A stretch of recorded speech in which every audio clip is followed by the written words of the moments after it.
अभी आपके सामने जनाब फैयाज़ रायबरेलवी साहब ने अपने मखसूस अंदाज में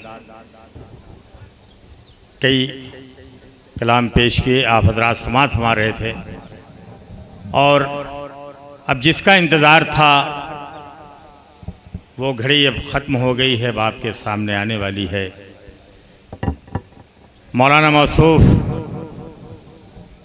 आपके दरमियान हैं और मैं गुजारिश करूंगा जो हजरात बाहर खड़े हुए हैं बराए करम वो फ़र्श अज़ा पे तशरीफ़ लाएँ। मौलाना जावेद साहब मेरी नज़रों के सामने हैं, बराए करम वो फ़र्श अज़ा पे तशरीफ़ लाएँ। और मैं तमामी मोमिनीन इकराम से गुजारिश करता हूँ आप हजरात फ़र्श अज़ा पे तशरीफ़ लाएँ और जो हजरात पीछे बैठे हैं वो बराए करम आगे आ जाएं। हमारे दरमियान खला नहीं होना चाहिए, हम बिला फसल के मानने वाले हैं, फासला बिल्कुल नहीं होना चाहिए। आप हजरात और आगे आ जाएं, आगे सिमट जाएं ताकि बाद में आने वालों के लिए किसी तरह की जहमत ना हो। और खुसूसन मौलाना जब ख़िताब करते हैं तो लोगों का आना जाना होता है तो डिस्टर्ब होता है, परेशानियाँ होती हैं। और मेरी गुजारिश है जिन हजरात ने टोकन नहीं लिया है वो बराए करम वहाँ पे टोकन दिया जा रहा है, वो टोकन ले लें, अपना नाम और मोबाइल नंबर लिख दें। इंशाअल्लाह जिसके खिदमत में होगा उसके नाम का कुरान निकलेगा और इंशाअल्लाह वो ज़ियारत के लिए ज़रूर जाएगा। काहे कि महसूस गर न होती ज़रूरत हुसैन की, महसूस गर न होती ज़रूरत हुसैन की, खिलकत न पैदा करती मशीयत हुसैन की। महसूस गर न होती ज़रूरत हुसैन की, खिलकत ना पैदा करती मशीयत हुसैन की। और पाकीज़गी ये नफ्स का ऐलान कीजिए, पाकीज़गी ये नफ्स का ऐलान कीजिए। ईमान की सनद है मोहब्बत हुसैन की, ईमान की सनद है मोहब्बत हुसैन की। और काबे का करबला से तकाबुल ना कीजिए। देखिए आपके मिजाज का शेर पेश कर रहा हूं, समात फरमाए कि काबे का करबला से तकाबुल ना कीजिए, काबे का करबला से तकाबुल ना कीजिए। वो उजरत नबी है ये मेहनत हुसैन की, वो उजरत नबी है ये मेहनत हुसैन की। और हुर की समझ में ये शबे आशूर आ गया, हुर की समझ में ये शबे आशूर आ गया। दोज़ख यजीदियों की है जन्नत हुसैन की, दोज़ख यजीदियों की है जन्नत हुसैन की। और आ जाएगी सिमट के निगाहों में करबला, आ जाएगी सिमट के निगाहों में करबला। जब भी पढ़ेगा कोई ज़ियारत हुसैन की, जब भी पढ़ेगा कोई ज़ियारत हुसैन की। आइए बड़े ही अदब व एहतराम के साथ शहनशाह खिताबत हुज्जतुल इस्लाम वल मुस्लिमीन इज़्ज़त माब आली जनाब मौलाना सैयद कल्ब रशीद साहब से गुजारिश करूंगा कि रौनक अफरोज मिंबर हो। आप हजरात बावाज़ बुलंद नारे सलवात से इस्तकबाल करें मौलाना मौसूफ का। अऊज़ु बिल्लाहि मिनश शैतानिर रजीम, बिस्मिल्लाहिर रहमानिर रहीम। या मन ज़िक्रुहु शरफ़ुन लिज़्ज़ाकिरीन, अल्हम्दुलिल्लाहि रब्बिल आलमीन, वस्सलातु वस्सलामु अला अशरफिल अंबिया वल मुरसलीन, सय्यिदिल अरब वल अजम, जिस्मुहु मुक़द्दसुन मुअत्तरुन मुक़द्दम, नूरुल हुदा मिस्बाहुल ज़ुल्म, शफ़ीउल उमम, साहिबुल जूद वल करम, मौलाना अबुल क़ासिम मुहम्मद हबीब आलहि तय्यबीन अत्ताहिरीन अल-मासूमीन अल-मज़लूमीन व शफ़ीउल मुज़निबीन। अम्मा बाद फ़क़द क़ाल अल्लाह सुब्हानहु व तआला फ़िल क़ुरानिल करीम, बिस्मिल्लाहिर रहमानिर रहीम, वमा तशाऊना इल्ला अन यशा अल्लाह। सलवात पढ़े मोहम्मद वा।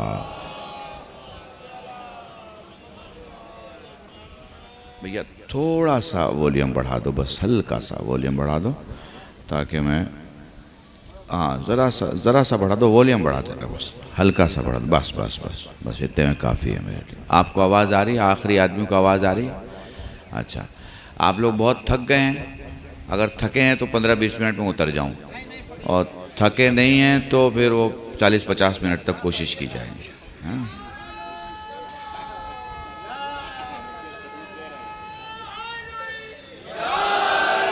मौला आबाद रखे, सलाम।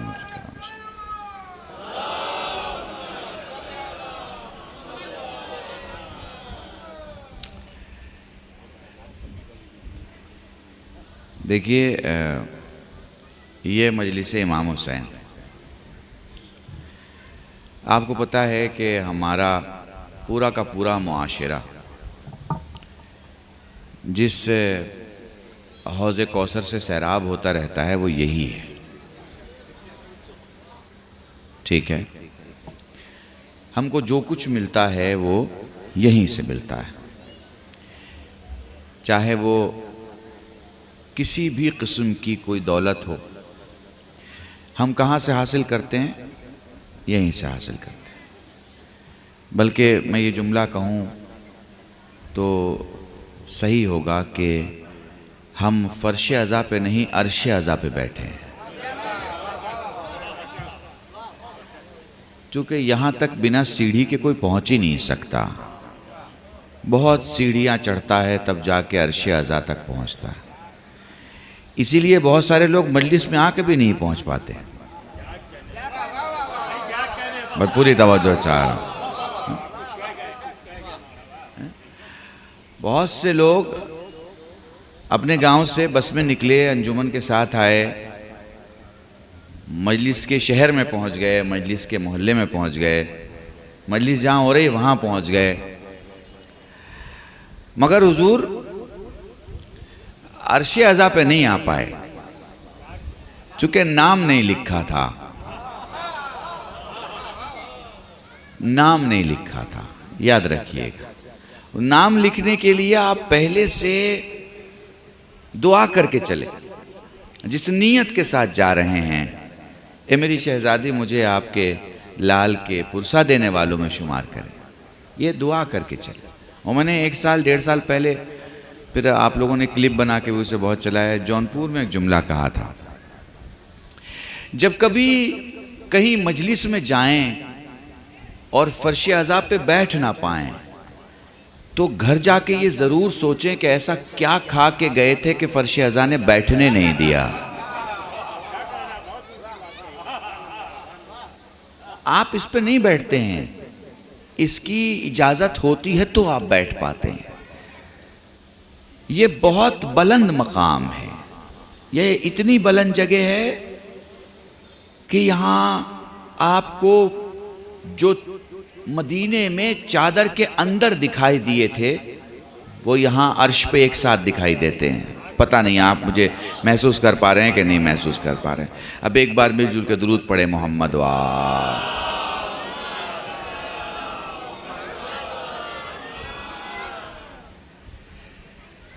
मैं आप जवानों के लिए ख़ास तौर से इस मौजू को इसलिए छेड़ रहा हूँ ताकि अक्ल, इल्म और हुसैन, मेरे ख़्याल से बहुत सिंपल सी लॉजिक होगी, सिंपल से हमारे मौलवियत के फार्मूलाज होंगे और बहुत सादी ज़बान में मैं आपको इन 50 मिनटों में समझाने की कोशिश करूँगा कि हमारी सोच क्या है। अक्ल, इल्म और हुसैन। देखिए, हम दुनिया की एक लौती कौम हैं कि हम न जाहिल को मानते हैं न बेवकूफ़ को मानते हैं। मैंने दोनों लोअर कैटेगरी बयान कर दी आपके सामने। हम न जाहिल को मानते हैं और न बेवकूफ़ को मानते हैं। बड़े से बड़े जाहिल तख्त पे आए, पता नहीं मेरा मजमा महसूस कर पा रहा है कि नहीं, बड़े से बड़े जाहिल तख्त पे आए और बड़े से बड़े उस जमाने के इल्म वालों ने उन्हें माना होगा। तारीख उठा के देख लीजिए, हमने नहीं माना। हमने हर तख्त पे बैठे हुए को नहीं माना, क्योंकि हमारे यहाँ सच्चा होने के लिए तख्त कसौटी नहीं है। जो तख्त पे बैठा हो वो सच्चा हो ये ज़रूरी नहीं है। हम इसलिए सबको अपना इमाम नहीं मानते, हम इसलिए सबको अपना रहबर नहीं मानते, हम इसलिए सबको अपना पेशवा नहीं मानते।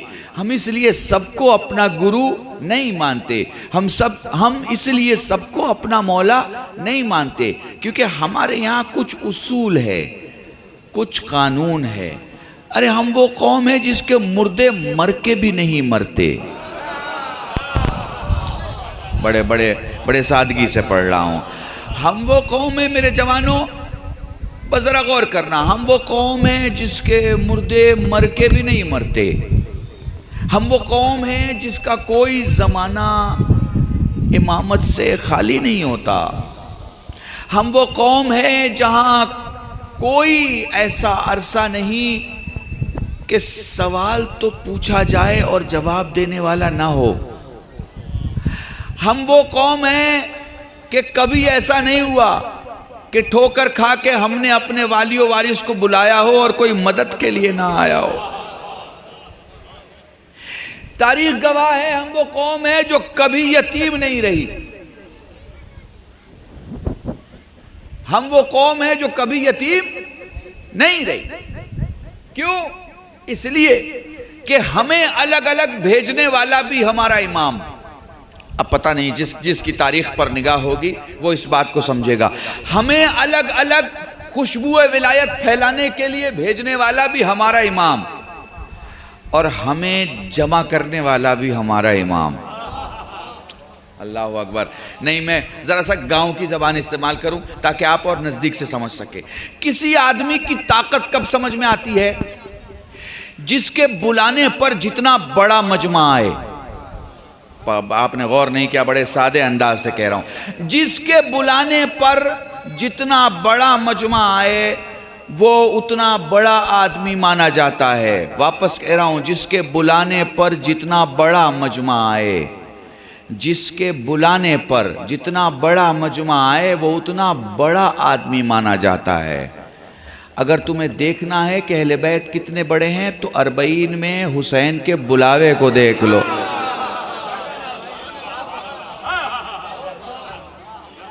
हुसैन की मरकत को देख लो, हुसैन और अली के शहर को देख लो, नजफ को देख लो और करबला को देखो। 1400 पिलर्स, सुतूनों के दरमियान फैली हुई इस इंसानियत की बड़ी आबादी का सर ही सर गवाही देता है।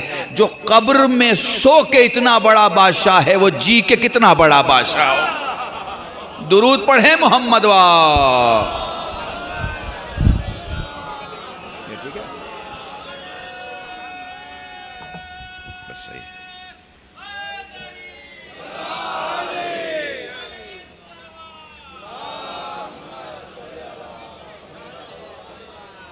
मुझे यकीन है दूर तक फैला हुआ मेरा ये मजमा, मैं यकीन रखता हूँ ये सारे के सारे हुसैनी हैं, ये सारे के सारे मौलाई हैं, ये सारे के सारे अपने मौला को सुनने के लिए आए।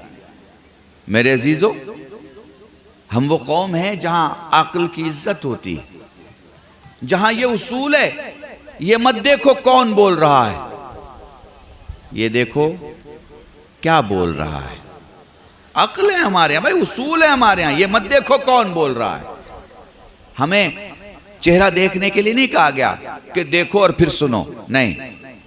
अगर उसकी अच्छी बात है और वो तुम्हारा दुश्मन भी है तो कबूल करो, और अगर बात में दम नहीं है तो ऐसी बातों को ना सुनो जो बात ही ना कहलाएं। वो मेरे साथ रहिएगा। तो अक्ल जरूरी है हमारे यहां। अक्ल कैसे बढ़ सकती है? इल्म से। अक्ल कैसे बढ़ेगी? इल्म से। हाँ, बिल्कुल ऐसा ही सुकूत मुझे चाहिए ताकि मुझे लगे कि मेरा जवान मजमा मुझे समझ रहा है। देखिए, अक्ल को बढ़ाना है तो इल्म हासिल करना होगा। इल्म कैसे बढ़ेगा? सवाल करने से। इल्म सवाल करने से बढ़ेगा, किताब पढ़ने से नहीं। फिर जुमला नजदीक आके कह रहा हूं, किताब पढ़ने से मालूमात बढ़ेगी, इल्म नहीं बढ़ेगा। इल्म बढ़ेगा सवाल करने से। मेरा मजमा समझ रहा है? किताब पढ़ेंगे तो क्या बढ़ेगा? मालूमात, जर्नल नॉलेज। ये जो आपके आईएएस होते हैं, पीसीएस होते हैं, आईआरएस होते हैं, ये जो भारत सरकार में एग्जाम्स देते हैं, ये अपने इल्म का एग्जाम नहीं देते, ये अपने मालूमात का एग्जाम देते हैं। और इसीलिए 1 साल 2 साल 3 साल ये जर्नल नॉलेज में डूबे रहते हैं। सारी मालूमात इनके पास होती है। ये किसी एक जमीन पे नहीं, हर जमीन पे थोड़ी थोड़ी मालूमात इकट्ठा करते हैं। बात समझ में आ रही है? मालूमात अलग चीज है, इल्म अलग चीज है। मालूमात के लिए आप किताब पढ़िए, आपकी मालूमात बढ़ जाएगी। इल्म के लिए सवाल करना पड़ेगा, इल्म के लिए सवाल करना पड़ेगा। सवाल करने के लिए जरूरी है कि आपके पास कोई हो जो जवाब दे। सुनिएगा, रोटी देना अलग चीज है, सवालों के जवाब देना अलग चीज है। पता नहीं मैं आपको समझा पा रहा कि नहीं। रोजी देना अलग चीज है, सवालों के जवाब देना अलग चीज है। नौकरी देना अलग चीज है, सवालों के जवाब देना। ये थोड़ा बढ़ा दिया है तुमने, इसको माइनस करो, हल्का कम करो, हल्का कम करो, हल्का और कम करो, हल्का सा कम करो। हाँ बस, अब मत, नहीं उधर का अलग सेट करो, क्योंकि ये फिर डिस्टर्ब हो जाएगी पूरी वॉइस। दुरूद पढ़े मोहम्मद वाल।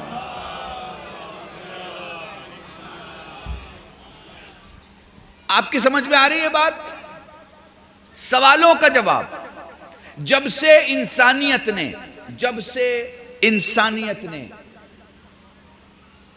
पूरे समाज में बादशाहत का निजाम लागू किया, बादशाहों को उनके वजीरों ने समझाया कि सब कुछ दो मगर सवाल पूछने मत दो। पता नहीं आप महसूस कर पा रहे हैं कि नहीं कर पा रहे हैं। बादशाहों को उनके वजीरों ने समझाया सब कुछ दो मगर सवाल पूछने मत दो, क्योंकि दोगे तो तुम्हारी सखावत का नाम होगा, तुम्हें दाता समझा जाएगा, तुम्हें राजा समझा जाएगा। मगर अगर तुमने सवाल करने की इजाजत दे दी और पब्लिक ने तुमसे पूछना शुरू कर दिया, और अगर ऐसा हुआ कि किसी फकीर के सवाल का जवाब किसी बादशाह के पास ना हुआ, तो इतिहास में लिख लिया जाएगा कि पूछा तो था मगर जवाब ना था। पता नहीं आपका, पता नहीं मेरा मजमा। बड़े आराम से पढ़ रहा हूं और मैं गांव की जबान इस्तेमाल कर रहा हूं। पूछा तो गया था मगर जवाब ना था, और राजा के पास न था, यह हजम नहीं होता। बात समझ रहे हैं आप? राजा के पास सब चीज है और जवाब नहीं है, इसका मतलब कि कोई चीज है जो नहीं है। ये नहीं है को राजा बर्दाश्त नहीं कर सकता।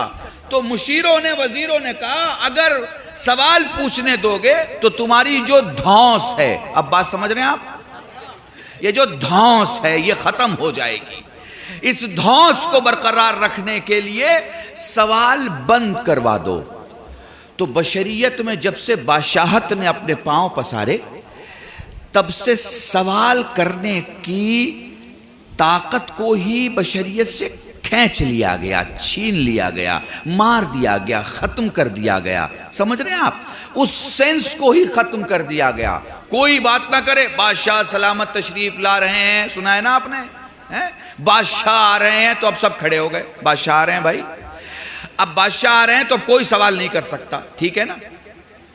ये चाहे अरब का बादशाह हो, चाहे अजम का बादशाह हो, चाहे हिंद का बादशाह हो, चाहे फारस का हो, चाहे यूरोप का हो, या कहीं का बादशाह हो।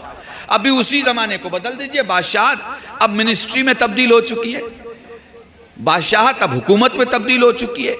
तो आज का भी अगर किसी मुल्क का कोई बादशाह है तो वो कभी पसंद नहीं करेगा, हत्ता कि मीडिया कर्मी से पसंद नहीं करेगा कि सवाल पूछो, हिसाब देना पड़ेगा।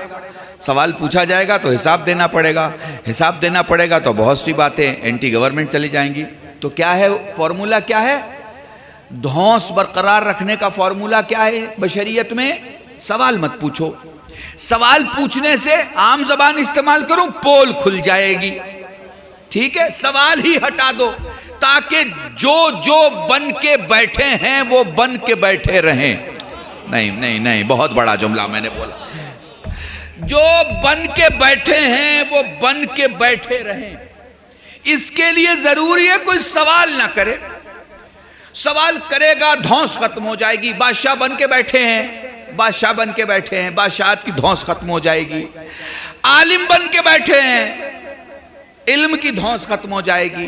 खलीफा बन के बैठे हैं, खिलाफत की धौंस खत्म हो जाएगी।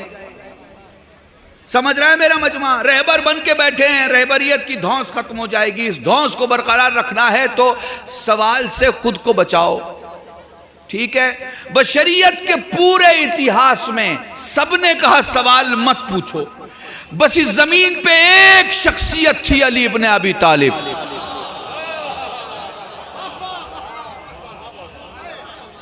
एक जात है अली इब्न अबी तालिब की, जिसने सामने से कहा पूछो। भाई यहीं तक पहुंचाना था आपको, अल्लाह की कसम। यहां से मौजू मेरा शुरू हो रहा है।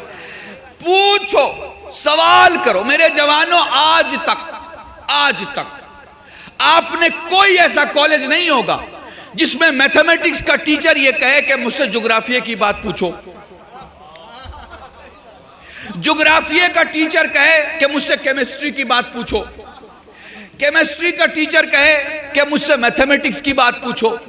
मैथमेटिक्स का टीचर कहे कि मुझसे कोई और बात पूछो। वो तो अव्वल कहते हैं मत पूछो, मेरे समझाने से समझ जाओ। और अगर पूछना भी है तो वही पूछो जो आज का सबक है। पता नहीं मैं आपको कैसे समझाऊं, इससे सादी मिसाल मैं आपको नहीं दे सकता। भाई अगर पूछना ही है तो आज जो पढ़ाया है उसके बारे में पूछो। चूंकि कल वाला हो सकता है मैं भूल गया हूं, आने कल वाला मुझे खुद पता नहीं है। आज की मैं तैयारी करके आया हूं। ताज़े जो लेक्चरर होते हैं वो जानते हैं कि जब वो कॉलेज में आते हैं थोड़ी तैयारी करके जाते हैं, अपना सिलेबस देख के जाते हैं कि भाई क्या पढ़ाना है, ठीक है ना? तो वो आज पर ध्यान केंद्रित करवाते हैं अपने छात्रों का कि भैया जो पूछना है आज के बारे में पूछो, हमारे सब्जेक्ट से हटके ना पूछो। ये क्या है? ये मक्के मदीने में क्या हो रहा है? ये कोई ईदी नहीं बट रही है, ये कोई कैश नहीं दिया जा रहा है, ये कोई पैसा नहीं दिया जा रहा है। बशरियत की हजारों साल की प्यास को बुझाया जा रहा है। बशरियत की हजारों साल की प्यास को बुझाया जा रहा है। अली ने ऐलान किया है और मिंबर से किया है, घर में नहीं किया है। इसीलिए तो हम ऐलानों को मिंबर से माना करते हैं, कमरों से नहीं माना करते। पता नहीं मेरा मजमा समझ रहा है कि नहीं? हम ऐलानों को मिंबर से मानते हैं। मिंबर से ऐलान किया, मुझसे सवाल करो। ए मेरे मौला क्या पूछूं? कहा कल्बे रुशैद, मेरे इल्म से सवाल नहीं है कि मैं जो चाहूं वो पूछूं, तुम जो चाहो वो पूछो। तुम्हारे इल्म की बुनियाद क्या है? खुदा की कसम, खुदा की कसम, मेयार नहीं था लोगों का कि सवाल करते। मेयार सवाल से दिख जाता है। किसी के भी मेयार के बारे में आप जानना चाहें, उसके सवाल को देख ले, आपको समझ में आ जाएगा उसका मेयार क्या है। जवाब देने वाले का तो मेयार बाद में पता चलता है, सवाल करने वाले का पहले पता चल जाता है।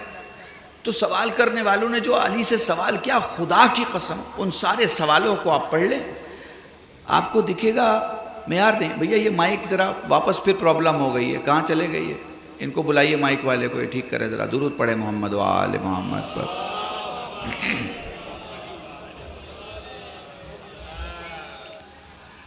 बात समझ में आ रही है आपको?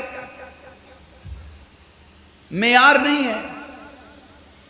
काश उस मजमे में कोई होता जो अली से कहता, मौला न बोल के कैसे बोले।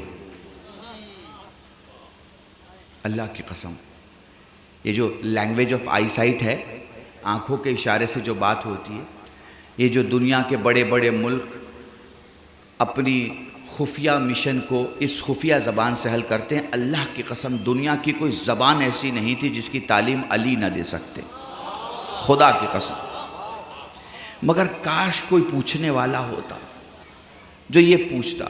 वहाँ तो सवाल का मेयार ये था कि सर पे बाल कितने हैं। अगर बता भी दिया जाए तो किसको फ़ायदा और क्या फ़ायदा? आप समझ रहे हैं? जो कौम अपना उस वक्त का फ़ायदा नहीं समझ सकती, वो दीन का फ़ायदा कैसे समझ सकती? पता नहीं मैं आपको समझा पा रहा या नहीं समझा पा रहा। काश उस वक्त कोई अली से सवाल करता, काश उस वक्त कोई अली से पूछता, मौला आसमानों के रास्ते बता दे, मौला ज़मीनों के तबकात का इरफान करा दे, मौला रास्तों में जाने का रास्ता दिखा दे। कोई तो बताता, कोई तो बोलता, अगर पूछता तो अली जवाब देते। अच्छा देखिए, तो अली ने कहा पूछो। बात समझ में आ रही है? भैया ये माइक कम करो, माइनस करो, ये बहुत ज़्यादा परेशान कर रहा है, ये वॉइस परेशान करो। कहाँ आवाज़ जा रही, क्या मसला क्या है बताओ मुझे ज़रा सा। ये जो वॉइस है ना, ये हटाओ, ठीक है? नहीं, मिक्सचर ये वॉइस परेशान करे, वॉइस को कम करो, लोअर लेवल करो, कम करो वॉइस को, वॉल्यूम कम करो, वॉल्यूम कम करो तुम। हाँ, और थोड़ा कम कर दो, हल्का सा, बस। हाँ अभी रहने दो। आपको आ रही है मेरी आवाज़? आ रही है ना? एक बार दुरूद पढ़े, बस इतना ही रहने दो। एक बार दुरूद पढ़े मोहम्मद वाह। जब मैं मसाए पढ़ूंगा तब बढ़ा देना, ठीक है? काश कोई होता जो सवाल करता, काश कोई होता जो पूछता, मगर कोई नहीं था।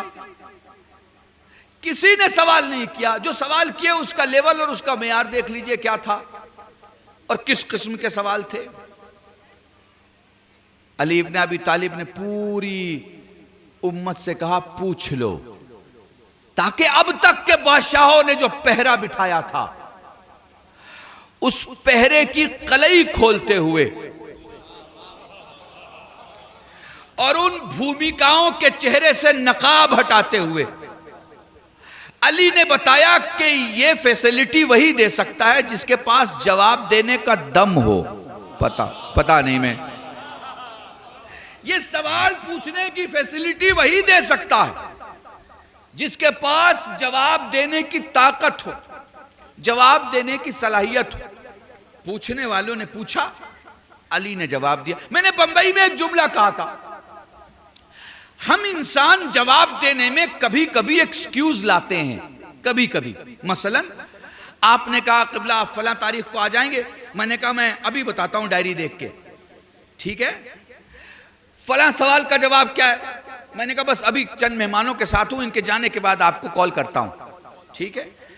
फलां काम में हूं, अभी बताता हूं, अभी फोन आ रहा है, अभी बताता हूं। हम अपने कामों में एक्सक्यूज देते हैं। समझ में आ रही है बात? अली के 63 साल की जिंदगी में मुझे एक सवाल बता दो जहां अली ने कोई एक्सक्यूज दिया हो। अली ने कभी कोई एक्सक्यूज नहीं दिया। यह सवाल पूछा गया, यह जवाब दिया। कभी कभी ऐसा हुआ कि आने वाले के सवाल को भी दोहराया और जवाब को भी दोहराया। अली ने कभी कोई एक्सक्यूज नहीं दिया। मिंबर पे जा रहा हूं, अभी बताता हूं, मुसल्ले पे जा रहा हूं, अभी बताता हूं, मस्जिद में जा रहा हूं, अभी बताता हूं, नबी ने बुलाया है, अभी बताता हूं, घर में जा रहा हूं, अभी बताता हूं, जंग में जा रहा हूं, अभी बताता हूं। कभी अली ने कोई एक्सक्यूज नहीं दिया। हां, ऐसा तो हुआ है कि सवाल करने वाले ने अली से सवाल किया और आपने अपने बेटे हसन से कहा बेटा जरा तुम इसका जवाब दो। आय हाय हाय, कुर्बान जाऊं आपकी खामोशी पर। बेटा जरा तुम जवाब दो। मेरे मौला ये हसन से जवाब क्यों दिलवा रहे? क्या कल्ब रुशैद ताकि दुनिया को पता चल जाए कि अली के घर का बच्चा भी अली होता है। सलामत रहें। समझ रहा है मेरा मजमा? तो अब सबसे बड़ी चीज क्या हुई? सवाल पूछने की आजादी है। पूछो भाई, जिसको जो पूछना है पूछे। क्यों? इसलिए कि सवाल से इल्म बढ़ता है, सवाल करने से इल्म बढ़ता है। रसूल क्या फरमा चुके हैं? अना मदीनतुल इल्म वालियुन बाबुहा। इल्म होगा तब दरवाजा पहचानेंगे ना, इल्म नहीं होगा तो दरवाजा कैसे पहचानेंगे? शहर के किनारे घूमते रहेंगे, शहर के किनारे घूमने से शहर में थोड़ी दाखिला मिलता है हुजूर, दरवाजा मिलने से दाखिला मिलता है। पता नहीं, बड़ा सादा जुमला मैंने इस्तेमाल किया। शहर के इर्द गिर्द घूमने से शहर में दाखिला नहीं मिलता, दरवाजा मिले तो दाखिला मिलता है, ठीक है ना? तो क्या कह रहे हैं? इल्म बढ़ाओ। इल्म कैसे बढ़ेगा हुजूर? सवाल करने से। अच्छा, जब आप सवाल करते हैं और जब आपको जवाब मिलता है तो इल्म के साथ साथ अंदर एक कैफियत बढ़ती है। उस कैफियत का नाम है फिक्र बढ़ना। फिक्र, साहिब फिक्र हो जाते हैं आप में एक फिक्र आ जाती है। जब आप सवाल पूछते हैं और आपको सही जगह से सही जवाब मिलता है तो फिक्र बनती है। वो फिक्र आगे चल के इनकलाब बनती है। इनकलाब एहतिजाज बनता है। एक छोटी सी फिक्र इनकलाब को जन्म देती है, इनकलाब एहतिजाज को, और एहतिजाज हुकूमतों को बदल देती है, बादशाहों को गिरा देती है। इस ज़मीन पे दो चीज़ की इजाज़त नहीं थी, एक सवाल पूछने की इजाज़त नहीं थी, एक बादशाह के ख़िलाफ़ एहतजाज की इजाज़त नहीं थी। फिर दोहरा रहा हूँ, एक सवाल पूछने की इजाज़त नहीं थी, एक राजा के ख़िलाफ़ आवाज़ उठाने की इजाज़त नहीं थी। न कोई सवाल पूछे भरम ख़त्म हो जाएगा, न कोई राजा के ख़िलाफ़ एहतजाज करे सरकार ख़त्म हो जाएगी। कमाल है अहले बैत के घर का, बड़ा एहसान है इंसानियत पर। बाप ने सवाल पूछने का सलीका सिखाया, बेटी ज़ैनब ने बादशाह के दरबार में एहतजाज का सलीका सिखाया। यह एहतजाज का सलीका बशरियत में किसने सिखाया? ज़ैनब ने। एहतजाज करबला में खड़े होकर नहीं किया दोस्तों, एहतजाज शाम में जाके किया है, जहां से पॉलिसी चली थी ना, वहीं जाके पॉलिसी के खिलाफ बात की है। कुछ बात समझ में आ रही? कुछ समझ में आ रहा है? पॉलिसी के खिलाफ वहां जाके गुफ्तगू की है, जहां से पॉलिसी चली थी वहां जाके बताया हार गई। तुम्हारी जो पॉलिसी यहां से चली थी कि तुम मेरे भाई को कत्ल कर दो और जीत जाओगे, तो तुम हार गए, तुम खत्म हो गए। और ज़ैनब ने बादशाहत को कैदी होने की हालत में रौंदा है, समझिएगा। और यह हालत कब पैदा होती है? जब फिक्र बनती है। फिक्र कब बनती है हुजूर? जब सवाल पूछा जाए और सवाल का जवाब देने वाला कोई हो। तो अक्ल की जो प्रोटीन है, अक्ल का जो रिस्क है, वो क्या है? इल्म। इल्म बढ़ेगा तो अक्ल बढ़ेगी, इल्म जितना बढ़ता रहेगा अक्ल उतना बढ़ती रहेगी। माफ कीजिएगा, ये जो आपके यहाँ दर्जे हैं ना, दर्जे, ये दर्जे असल में आप कहते तो हैं ईमान के दर्जे हैं, है ना? 8वां दर्जा, 9वां दर्जा, 10वां दर्जा। और हुजूर ये ईमान क्या है आपको पता है? अक्ल है। पता नहीं मैं आपको समझा पा रहा हूं कि नहीं समझा पा रहा। अक्ल है। ये जो हुर के पास आखिरी क्षण में जो चीज आई थी ना, उसका नाम अक्ल था।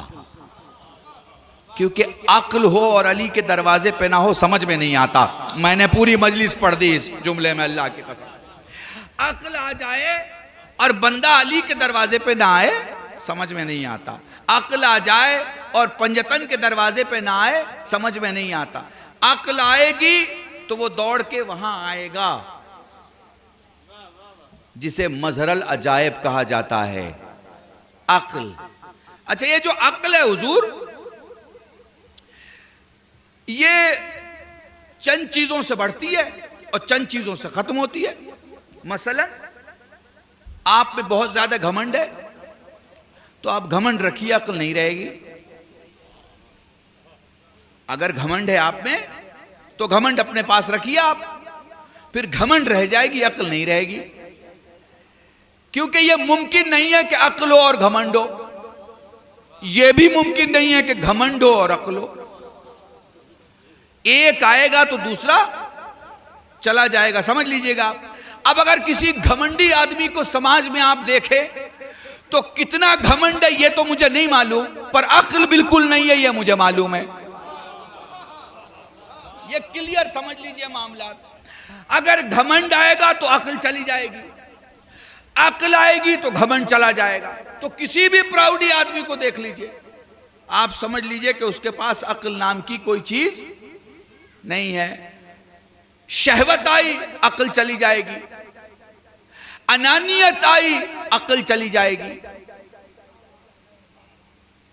ये एक बीमारी होती है हमारे यहां, चौधरी होने की बीमारी। आम जबान में इसे समझाऊं, बहुत सख्त लफ्ज नहीं इस्तेमाल करूं।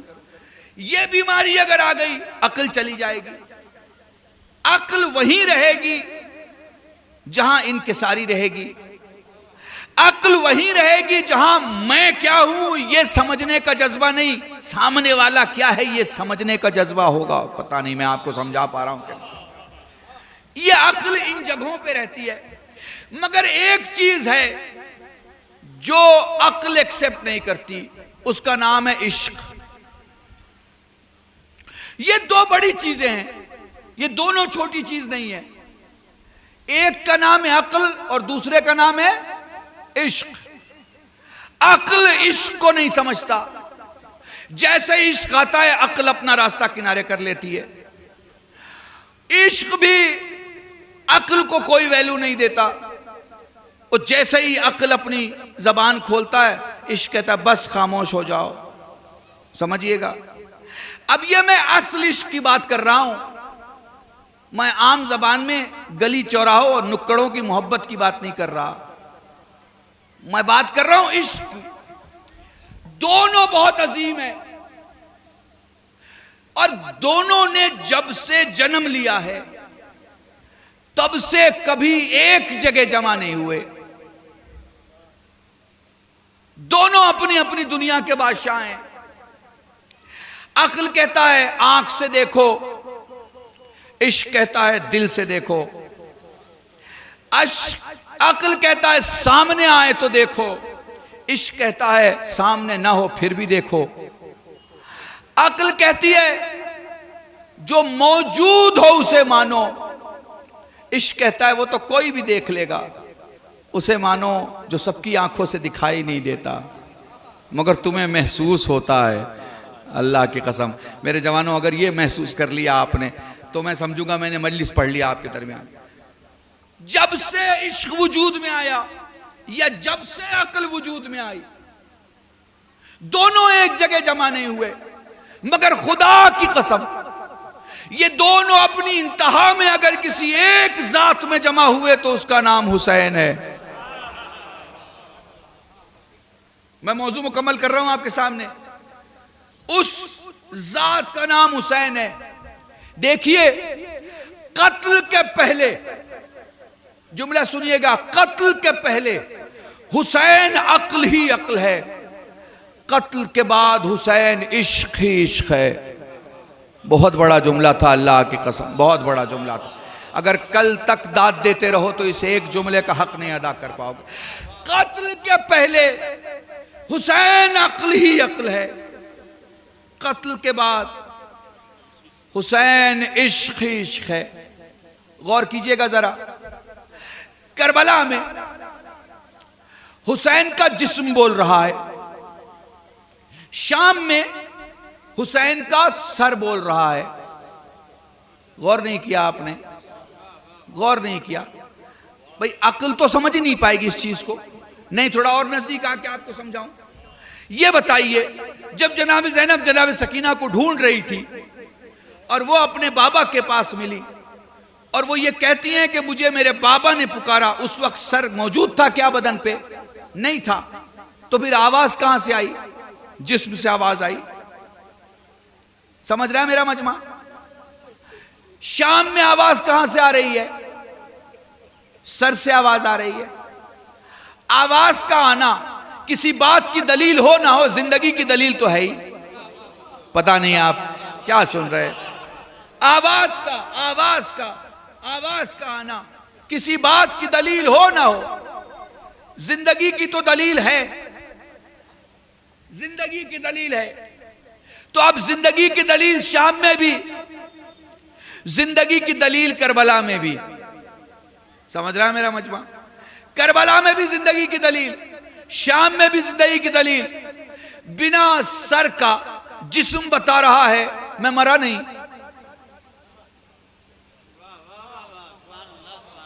बिना जिस्म का सर बता रहा है मैं कटा नहीं।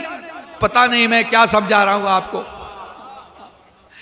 यही तो वो तमाचा था जो हुसैन अपने वजूद से यजीद को मुसलसल मार रहे थे कि जब मैं वहां भी बोल रहा हूं और यहां भी बोल रहा हूं तो तू देख तेरे खंजर ने काटा क्या और मारा क्या। आए हाय हाय, आए हाय हाय, आए हाय। दुरूद पढ़े मोहम्मद वार।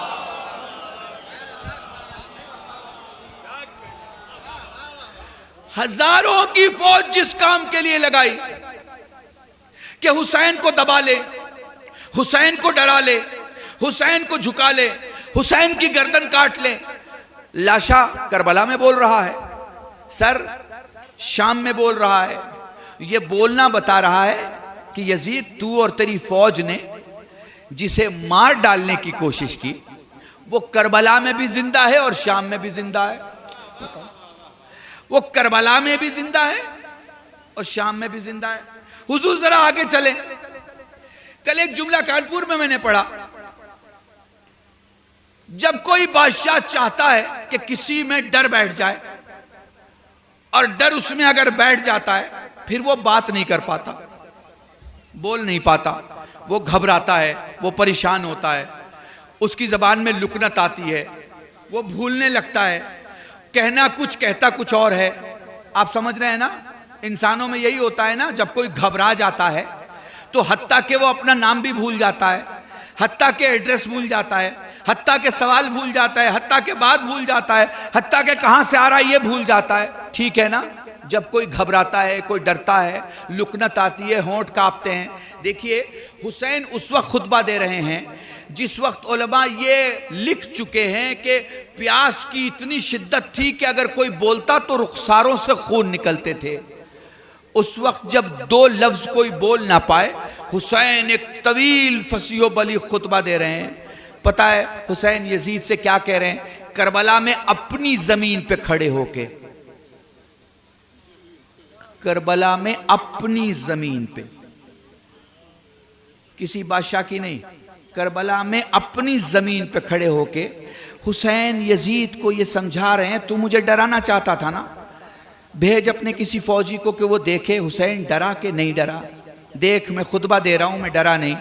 देख मेरे अल्फाज ठीक निकल रहे हैं, मैं डरा नहीं। देख अभी अजान होगी, मैं खड़ा हो जाऊंगा, डरा नहीं। देख मैं तीरों के साए में नमाज पढ़ूंगा, मैं डरा नहीं। देख मेरा क़याम शुरू हो रहा है, मैं डरा नहीं। मेरी क़िरात शुरू हो रही है, मैं डरा नहीं। मेरा रुकू शुरू हो रहा है, मैं डरा नहीं। मेरा सजदा शुरू हो रहा है, मैं डरा नहीं। यजीद अपने भेजे हुए शिमर से सवाल कर ले कि जब वो तलवार चला रहा था, मेरी आंखों में देख रहा था, मेरी आंखों में डर नहीं था। पता नहीं मैं क्या पढ़ रहा हूं आपके सामने। अल्लाह की कसम पूछ ले यजीद शिमर से कि अपने खून के आखिरी कतरे के बहने तक हुसैन डरा नहीं। यजीद मैं हुसैन हूं, मुझे तू क्या डराएगा? तू डरा भी पाए तो कोशिश करके देख ले, मेरा अली असगर भी तुझसे नहीं डरेगा। दुरूद पढ़े मोहम्मद वाह। कोशिश करके देख ले, कर कोशिश और देख। अगर तू मुझे डरा पाए, तू डरा नहीं सकता, तू मुझे डरा नहीं सकता, तू मेरे बच्चे को भी डरा नहीं सकता। और ये जो मुस्कुरा रहे हैं ना, अली असगर जो मुस्कुरा रहे हैं, ये अली असगर का मुस्कुराना यजीद की पूरी बादशाहत का मजाक है। आपने गौर नहीं किया अल्लाह की कसम। हाँ, तू सोचता था तू हमें मार के बहुत बड़ी शख्सियत साबित कर लेगा अपने आप को। तू कहाँ, तेरी हैसियत कहाँ और मेरा बाबा कहाँ? पता नहीं, आपने इस पे भी गौर नहीं किया। तू कहाँ, तेरी हैसियत कहाँ और मेरा बाबा कहाँ? तू नजिस और हराम, वो पाक ताहिर और मुतहर। अली असगर ने भी, इसलिए जब अली असगर की, अली अकबर की, अब्बास की, कासिम की, ओनो मोहम्मद की, करबला वालों की कहीं मजलिस हो तो ये सोच के मत जाया करो कि वहां क्या मिलेगा, खाना मिलेगा कि नहीं मिलेगा, पैसा मिलेगा कि नहीं मिलेगा, जगह मिलेगी कि नहीं मिलेगी, इज्जत मिलेगी कि नहीं मिलेगी, नाम मिलेगा कि नहीं मिलेगा। बुलाने वाला बस एक वसीला है, बुलाने वाला बस एक वसीला है। ये बुलावा किसी बंदे का नहीं, आपके इमाम वक्त का होता है। जब मजलिस में जाया करो तो बानी मजलिस को सोच के मत जाया करो। अगर खुश भी कर दिया बानी मजलिस को, क्या दे देगा बानी मजलिस? क्या दे देगा आपको? 1 घंटे में, 1.5 घंटे में, 2 घंटे में बानी मजलिस आपको कुछ नहीं दे सकता। मगर जो बानी अज़ा है ज़ैनब, वो आपके दामन को भर देगी। जो अहले बैत के घर के वादों की जिम्मेदार है, वो आपको नेमतों से भर देगी। इसलिए जब कहीं मजलिस में जाएं, वक्त पे जाएं। देखिए, इस मजलिस का वक्त आपको पता है 11 बजे था, और शायद किसी अंजुमन के आने में देर हुई, उसकी वजह से मुझे भी लेट हो गया, क्योंकि मुझे बनारस से जहाज़ पकड़नी है दिल्ली के लिए। जब भी कहीं मजलिस का प्रोग्राम हो, आप शख्सियतें ना देखें कौन पढ़ने आ रहा है, आप ये ना देखें किसका पोस्टर है, किस खानवादे ने बुलाया है, नहीं, आप उन बेचैनियों को देखें जो मजलिस बर्पा करने वाले मजलिस बर्पा करते टाइम बेचैन होते हैं कि अगर मजमा नहीं आया तो क्या होगा, अगर लोग नहीं आए तो क्या होगा, अगर नौहे खान नहीं आया तो क्या होगा, अगर अंजुमन कहीं फंस गई तो क्या होगा। याद रखिएगा, उसके एक एक लम्हे इंतज़ार और उसके एक एक फीलिंग का जवाब हम सबको देना होता है। हम सब एक दूसरे के जिम्मेदार हैं। आप मुझे बुलाएं या मैं आपको बुलाऊं, बात आपके समझ में आ रही है। इसलिए मजलिस में जब जाना हो, आपको पता है ये मजलिसें उन छोटे छोटे इलाकों में जहां हमारी आबादी कम है, 2 घर 3 घर 4 घर 5 घर, वहां अगर कोई मजलिस कामयाब हो रही है तो वो इस वजह से हो रही है कि बाजू की बस्ती के मोमिनीन जिम्मेदार हैं। वो महसूस करते हैं इस बात को कि हमारा मजमा वहां पहुंचना चाहिए, हमारे लोग वहां पहुंचना चाहिए। इसलिए किसी भी ऐसी बस्ती में जब मजलिस हो जहां आपकी तादाद कम हो और किसी दूसरे बस्ती में तादाद ज्यादा हो, फौरन पहुंचे ताकि मजमा आपके तबरुकात की रौनक बढ़ा दे। आपने गौर नहीं किया मैं क्या कह रहा हूं आपके सामने। ताकि जब अलम उठे तो हजारों जवानों के साथ उठे, ताकि जब ताबूत उठे तो हजारों कांधों के साथ उठे, ताकि जब हुसैन के तबरुकात को पेश किया जाए तो वो हजारों मजमे के साथ पेश किया जाए, ताकि हम कह सके मौला कल तू मुसाफिर था, आज तू मुसाफिर नहीं है। मौला कल तेरे पास लोग नहीं थे करबला में, आज तेरे पास हजारों और लाखों का मजमा है। हाँ मेरे दोस्तों, मुझे पता है आप रोने के लिए बेचैन हैं, बस 2-4 जुमले मसाइब के मुझसे सुन लें। करबला दरसगाह है, इत्तिहाद की दरसगाह। देखिए वहब कल्बी कौन थे? क्रिश्चियन थे। इमाम हुसैन को सुना, इस्लाम लाए और फिर करबला में शहीद हुए। आप देखिए कास्ट, कलर, जनाबे जॉन को देखिए, क्रीड, कल्चर, सबको एक जगह अगर किसी ने जमा किया तो उसका नाम हुसैन है। सबको जमा कर लिया, रंग, नस्ल, मजहब, अकायद, सबको अलग अलग, सबको एक जगह जमा कर लिया। ये सब जितने अंबिया है ना, जितने अंबिया हैं उन्होंने जितनों को जमा किया वो सब एक तरफ और हुसैन के जमा किए हुए एक तरफ। अब पता नहीं, मुझे एक मजलिस पढ़नी पड़ेगी इस फलसफे को समझाने में। जितने अंबिया ने जितने जमा किए वो सब एक तरफ और हुसैन ने जितने जमा किए सब एक तरफ। इसीलिए तो फरमाया है, खुलेआम का है, जो मुझे मिले वो ना मेरे नाना को मिले, ना मेरे बाबा को मिले, ना मेरे भाई को मिले। कौन मिले? चूंकि हुसैन को करबला में सिर्फ जुहैर नहीं मिल रहे थे, जुहैर की सूरत में हुसैन मिल रहा था। हुसैन को करबला में सारे हुसैन मिले और इन्हीं हुसैन की हुसैनियत को हुसैन ने बरकरार रखा, संभाल के रखा। ये सारे हुसैन के इर्द गिर्द सारे हुसैन थे, ये सारे हुसैन के सबब हुसैन थे। समझ रहे हैं आप मेरी बात को? हुसैन के सबब हुसैन थे। इसीलिए जख्म खाने में कोई घबरा नहीं रहा था। हुसैन इंसानियत का इस जमीन पर इकलौता शहीद है। जैसे जैसे जख्म बढ़ता गया हुसैन का चेहरा हसीन होता चला गया। अब इस जुमले को ज़रा नज़दीक से महसूस करना। शिम्र खुद कह रहा है कि मैंने हुसैन को जितनी भी तकलीफ़ें दी, मैंने हुसैन पे जितने भी ज़ख्म लगाए, मैंने खुद देखा हुसैन का चेहरा चमकता जा रहा था, हुसैन का चेहरा और हसीन होता जा रहा था। पता है क्यों? इसलिए कि हुसैन को मालूम था ये ज़ख्म हुसैन किस लिए खा रहे हैं, हुसैन को मालूम था ये ज़ख्म हुसैन किसके लिए खा रहे हैं। ये जो खुदा की मोहब्बत, ये जो खुदा का इश्क हुसैन में था, ये उस इंतहा पे था जिसे बस खुदा समझ सकता था और कोई नहीं समझ सकता था। इसलिए हुसैन की गर्दन कटी, मगर ज़िंदगी के असबाब ख़त्म नहीं हुए। हुसैन गर्दन के साथ भी बोल रहे थे और गर्दन कटने के बाद भी बोल रहे थे। ये अक्ल था जो कुर्बानी दे रहा था, ये इश्क था जो कुर्बानी के बाद बोल रहा था। खुदा की कसम कितने प्यासे थे हुसैन, अंदाज़ नहीं लगा पाएंगे आप। मगर हाँ, मैं चंद रिवायतें आपको आराम आराम से सुनाता हूँ। सैयदा आलमियान ने वसीयत की, ए अली जब वक्त मिले तो मेरी कब्र पे ज़रूर आना। ए अली जब मेरी कब्र पे आओ तो यासीन ज़रूर पढ़ना। एक दिन अली सैयदा की कब्र पे यासीन पढ़ रहे थे कि कब्र से आवाज़ आई, अली जल्दी से उठ के घर जाओ, मेरे हुसैन को प्यास लगी है। देखो मेरे दोस्तों, मेरे जवानों, जब हुसैन पर रोया करो ना तो अपनों की तरह रोया करो, हमसाए की तरह, पड़ोस की तरह, गली वालों की तरह ना रोया करो। बावाज़े बुलंद रोया करो, चिल्ला के रोया करो। आंसू नहीं निकल रहा, आवाज़ तो निकल रही है ना। आंसू नहीं निकल रहा, कोई बात नहीं, आवाज़ तो निकल रही है ना।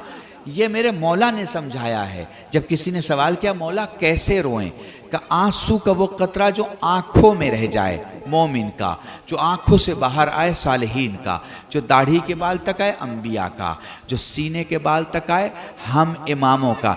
ए मौला जिसमें आवाज़ बुलंद हो जाए, रो के फरमाए मेरी दादी फातिमा का। जब भी मेरी दादी रोती है बावाज़े बुलंद रोती है। इसलिए जब भी रोया करो ये ना देखा करो तुम्हें कौन देख रहा है। बस मेरी एक बात याद रखा करो, इस मजलिस में 3 बेटियां मौजूद होती हैं, एक नबी की बेटी, एक अली की बेटी और 4 साल की हुसैन की बेटी सकीना। जज़ाकुमुल्लाह, खुदा तुम्हें कोई गम ना दे सिवाय गमे सैयदुल शुहदा के। चलो मैं तुम्हें करबला लेके चलता हूं। चलो याद करते हैं हुसैन। हुसैन ने कितनी मुसीबत उठाई। चंद जुमले मसाइब के सुन लो और मजलिस तमाम है। बोलो बोलो हुसैन के। अली अकबर ने हाथों को जोड़ा, बाबा मरने की इजाजत दे दे। हुसैन फरमाते मेरे लाल, हुसैन फरमाते मेरे लाल जा अपनी फूफी से इजाज़त ले ले। फूफी के पास आए, फूफी अम्मा मरने की इजाज़त दे दे। मेरे लाल जा अपनी माँ से इजाज़त ले ले। फिज़ा कहती हैं पहली बार अली अकबर अपने माँ के खैमे के दरवाजे पे खड़े हैं, अम्मा सलाम। जब तक अली अकबर ने नहीं पुकारा था लैला को दिखाई दे रहा था, मगर जैसे ही फरमाया अम्मा सलाम, फिजा कहती है मैंने देखा लैला दरवाज़ा ढूंढने लगी। जज़ाकुमुल्लाह, मौला तुम्हें सलामत रखे। ऐसे ही बावाज़ बुलंद किया करो ताकि सकीना तुम्हारी आवाज़ों को सुन के सैयद सज्जाद से कहे भैया अगर ये करबला के मैदान में होते, भैया मुझे तमाचे न मारे जाते, भैया मेरे बुंदे न छीने जाते। जज़ाकुमुल्लाह। बोलो अली अकबर के सामने लैला आकर खड़ी हो गई। मेरे लाल तूने मुझे माँ कह के पुकारा। 18 बरस में पहली मर्तबा अली अकबर ने अपनी माँ को माँ कह के पुकारा। अपने हाथों से अली अकबर का चेहरा छुआ, अली अकबर के सर पे अपने हाथ फेरे। मेरे लाल तेरी माँ बहुत खुश है। मेरे लाल मांग, आज तेरी माँ कुछ तुझे देना चाहती है। लैला बहुत खुश है, कहती मेरे लाल आज मैं खुश हूं, तूने मुझे माँ कह के पुकारा, मांग क्या मांगता है। अली अकबर ने हाथों को जोड़ा, अम्मा मरने की इजाजत दे दे। मेरे लाल मांगा भी तो मौत की इजाजत मांगी। जज़ाकुमुल्लाह जज़ाकुमुल्लाह। पर मेरे लाल अली अकबर जा हुसैन पर तुझको कुर्बान किया। बोलो ज़ैनब आई, मुझे नहीं मालूम ज़ैनब और लैला के दरमियान क्या बात हुई, मगर हाँ इतना मालूम है लैला फरमाती हैं शहजादी अकबर को तैयार करने में मेरा हिस्सा भी रख लेना। बोलो फूफी और माँ ने मिलकर अली अकबर को तैयार किया। हुसैन का गजर हुआ, ए मेरी माँ जाई अमामा मैं पिनाऊंगा। हुसैन ने अमामा पिनाया। लैला ने अपनी ख्वाहिश बयान की, मेरे मालिको मुख्तार मैंने अली अकबर को कभी घोड़े पे बैठते नहीं देखा, मेरी माओ बहनों को ये जुमला दिया कर रहा हूं, अली अकबर के घोड़े अकाब को खैमों के तनाबों के करीब लाया गया। अली अकबर घोड़े पे सवार हुए। अकबर धीरे धीरे चले, हुसैन धीरे धीरे चले।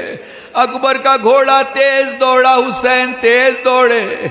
अकबर का घोड़ा तेजी से दौड़ने लगा, हुसैन तेज तेज दौड़े। चादर संभाले एक बीबी अकबर के आगे आई, मेरे लाल क्या कर रहा है? हुसैन तेरे पीछे दौड़ रहा है। अली अकबर ने घोड़ा रोका, घोड़े से उतर के कहते बाबा तू तो मुझे खुदा हाफिज कर चुका, फिर बाबा मेरे पीछे पीछे क्यों आ रहा है? मेरे लाल अगर तू साहिब औलाद होता ये सवाल ना करता। बोलो अली अकबर ने फिर खुदा हाफिज किया। अली अकबर मैदान में आ गए। वो लोग चारों तरफ से जालिमों ने अली अकबर को घेरा। मुझे पूरे मसाइब नहीं पढ़ने, मैं बस चंद जुमले पढ़ रहा हूँ। वो लोग अल्लामा अज़हर ज़ैदी जुमला पढ़ा करते थे। हुसैन रेत के टीले पर, अकबर घोड़े पर, ज़ैनब खैमे के दर पे, लैला मुसल्ले पे।